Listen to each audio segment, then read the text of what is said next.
Olá, muito prazer. Primeiramente, gostaria de agradecer o aceite do meu trabalho e dizer que é uma honra participar da terceira jornada virtual internacional em pesquisa científica, sociedade, cultura e poder.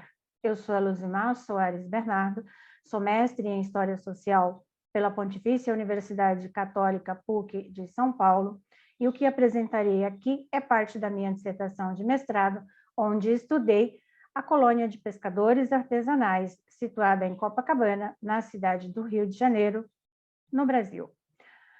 O tema do trabalho que apresento aqui é a colônia de pescadores artesanais, Z13, na praia de Copacabana, Rio de Janeiro. Um paradoxo.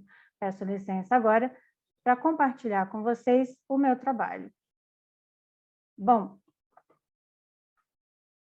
como eu já falei, o tema que eu apresento aqui é a colônia de pescadores artesanais Z13, na praia de Copacabana, Rio de Janeiro, um paradoxo.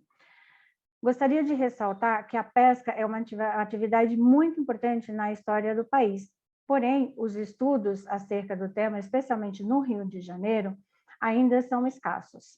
Parte das pesquisas se voltam para a pesca industrial, não considerando a relevância dos trabalhadores artesanais, seus modos de vida, cultura, sociabilidade, ou seja, o ser social em si, o trabalhador que executa na cotidianidade o trabalho artesanal, a despeito de toda a precariedade existente. Um dos aspectos também analisado pela minha pesquisa é o uso da praia, que se confunde com o uso das cidades.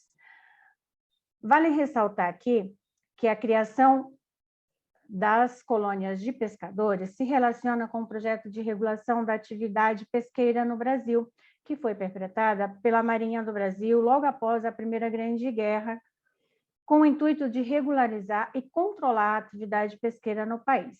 Com isso, o Estado brasileiro passava a controlar a pesca em todo o seu litoral, assim como instituiu o registro dos pescadores e a fiscalização da pesca. Portanto, entre 1919 e 1921, foram criadas cerca de 800 colônias no extenso território nacional.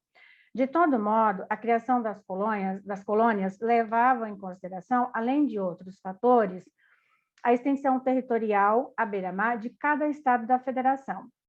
A modernização da pesca abrangeu ainda uma nova forma de conceber a figura do pescador. Esses pescadores se convertiam a partir daí em uma espécie de soldados do mar, de reserva naval. De acordo com o governo federal, naquele período, os pescadores seriam os olhos do Estado a fiscalizar os mares do país. Em sendo assim, em 29 de junho de 1923, essa colônia, a do Rio de Janeiro, foi institucionalizada. Eles estão alocados no último canto da praia de Copacabana, aqui onde vocês podem perceber no slide, onde está escrito Copacabana, no último canto antes de chegar na Praia do Arpoador, que é a próxima praia na orla do Rio de Janeiro. Os pescadores artesanais, eles foram considerados enquanto partícipes das comunidades tradicionais somente na Constituição de 1988. Isso deu para eles algumas vantagens, como, por exemplo, a de receber um salário quando eles não estão conseguindo pescar, que é o chamado defeso. No entanto, vale ressaltar que os pescadores de Copacabana, em virtude da sua atividade pesqueira, raramente conseguem ou nunca conseguem receber esse benefício do governo federal, porque eles pescam muitas espécies. Portanto, as espécies que eles, como são muitas, quando uma entra em extinção, eles estão pescando a outra, então eles acabam não participando desse recebimento, né? Aqui eu mostro para vocês um quadro com o nome de todos os pescadores que foram entrevistados quando eu fiz essa pesquisa. Do mais novo ao mais velho, basicamente todos eles são pescadores oriundos de outros estados da federação, ou seja, são migrantes. Portanto, eu acabei pesquisando também a questão da migração desses pescadores para o Rio de Janeiro. Essa pesquisa, ela trata dos sujeitos alocados em uma das cidades mais conhecidas do país, aquela que por quase 200 anos foi a capital e a moradia da corte, centro financeiro e a cidade mais populosa do país. Portanto, para ser possível a compreensão desses atores em suas atividades e atualidades nas areias de Copacabana, que vem a ser um dos bairros mais famosos, além de ser também um dos mais caros, é preciso que a gente fale um pouquinho sobre Copacabana.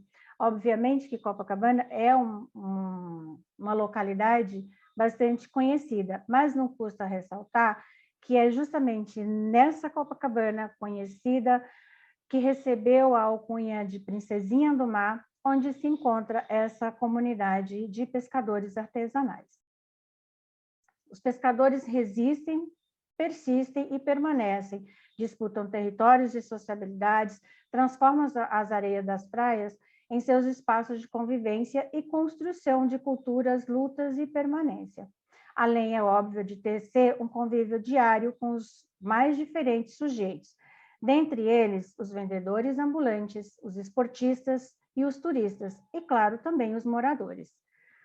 E é justamente por essas disputas e sobreposição de usos é que eu trago os vendedores ambulantes, que usam as instalações das colônias para fazerem a comercialização de seus produtos. Alguns desses vendedores usam essas instalações.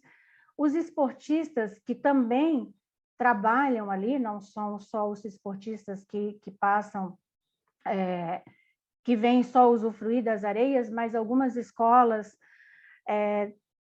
de esportes trazem os seus alunos para praticarem os esportes ali e acabam também utilizando os espaços da areia. E os turistas, que muitos gostam daquele espaço, pelas sombras que tem ali, das árvores, até por conseguirem se preservar um pouco do vento que tem por conta do paredão, do muro que tem ali do Forte de Copacabana. Então, a partir daqui, eu já mostro para vocês o que é a continuidade da minha pesquisa. Eu estou dando continuidade a essa pesquisa e nela eu pesquiso quem são esses vendedores ambulantes. É o que eu vou tentar descobrir a partir de agora.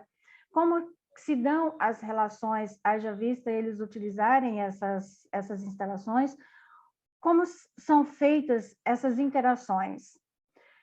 Esses vendedores ambulantes, eles vendem para quem? Quem são os clientes? São os esportistas, são os turistas? E com relação aos esportistas, o que eu pretendo descobrir e o que eu estou avaliando é quem são esses esportistas? Por que eles escolhem justamente aquele local onde os pescadores estão?